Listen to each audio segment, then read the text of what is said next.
আজ আমরা এই সূরার 14 থেকে 19 নম্বর পর্যন্ত আয়াতের সংক্ষিপ্ত তাফসীর উপস্থাপন করব। প্রথমেই এই সূরার 14 ও 15 নম্বর আয়াতের তর্জমা শোনা যাক।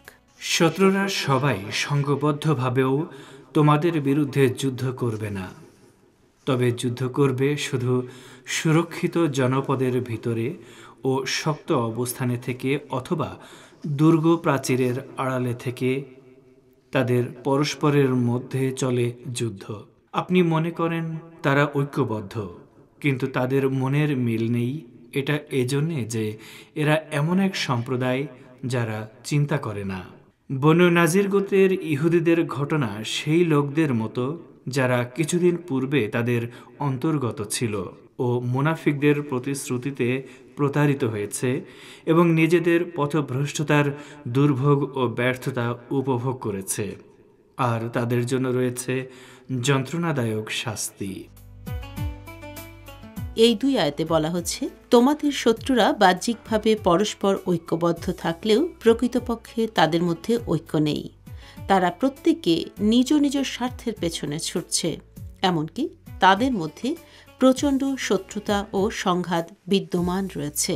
তোমাদের অর্থাৎ মদিনার মুমিনদের ব্যাপারে ইহুদিদের অন্তরে এমন ভয় ও আতঙ্ক সৃষ্টি হয়েছে যে তারা নিজেদের বাড়ির চার দেওয়াল ও দুর্গের ভেতরে আশ্রয় নিয়েছে এবং যুদ্ধের ময়দানে তোমাদের মুখোমুখি হতে ভয় পায়। এর ফলে আল্লাহর ইচ্ছায় তোমরা তাদের বিরুদ্ধে বিজয়ী হয়েছ।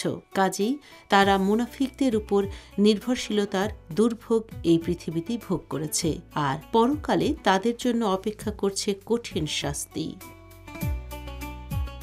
এবারে সূরা হাশরের 16 ও 17 নম্বর আয়াতের তর্জমা শোনা যাক। মুনাফিকদের হাতে আহলে কিতাবদের প্রতারিত হওয়া শয়তানের ধোঁকার মতো সে মানুষকে বলে, কাফের হয়ে যাও। তারপর যখন মানুষ কুফরি করে তখন সে বলে, তোমার সাথে আমার কোনো সম্পর্ক নেই। নিশ্চয়ই আমি সৃষ্টিকুলের রব আল্লাহকে ভয় করি। ফলে তাদের দুজনের পরিণাম হলো এই যে তারা দুজনেই চিরস্থায়ী জাহান্নামবাসী এবং এটাই জালিমদের কর্মফল।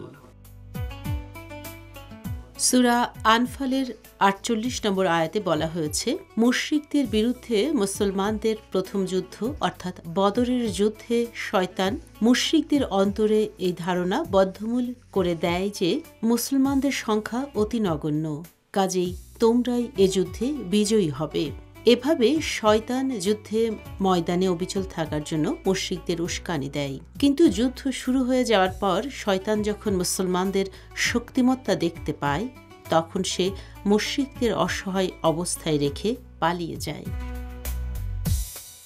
আজকের এই দুই আয়াতেও শয়তানের সেরকম প্রতারণার কথা উল্লেখ করেছেন মহান আল্লাহ।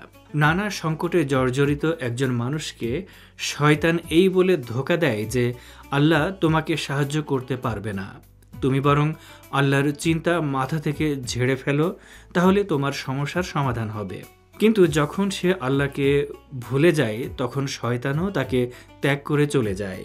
মদিনার মুনাফিকরাও ইহুদিদের এই বলে ধোঁকা দিয়েছিল যে আমরা তোমাদের সহযোগিতা করব এবং তোমরাই মুসলমানদের বিরুদ্ধে বিজয়ী হবে।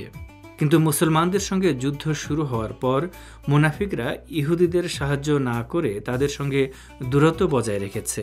এ ধরনের মুনাফিকরা পার্থিব জীবনে মুমিনদের হাতে পরাজিত হয় এবং পরকালেও তাদেরকে আল্লাহর পক্ষ থেকে কঠিন শাস্তির মুখোমুখি হতে হবে।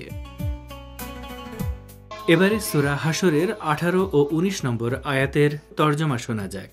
হে ঈমানদারগণ, তোমরা আল্লাহর তাকওয়া অবলম্বন করো এবং প্রত্যেকের উচিত চিন্তা করে দেখা আগামীকালের জন্য সে। আর তোমরা আল্লাহর তাকওয়া অবলম্বন করো, তোমরা যা করো নিশ্চয়ই আল্লাহ সে সম্পর্কে সবিশেষ অবহিত।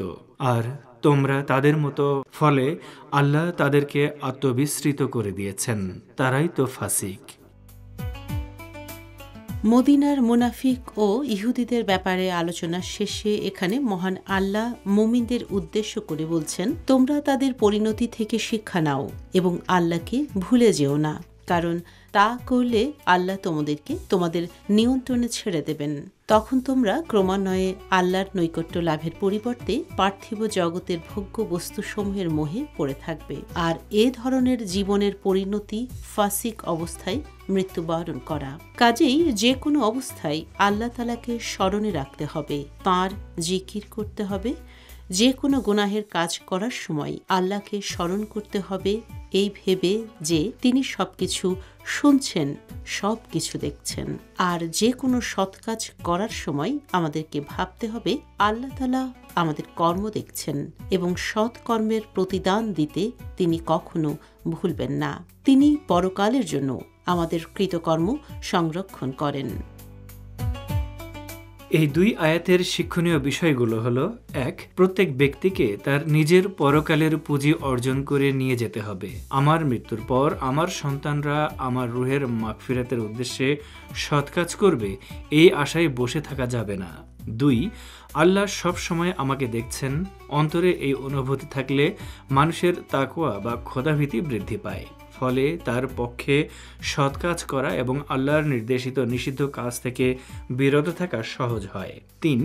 যে ব্যক্তি আল্লাহকে ভুলে যায় সে যেন প্রকারান্তরে মানুষ সৃষ্টির বিজ্ঞচিত লক্ষ্য উদ্দেশ্যকেই ভুলে যায়।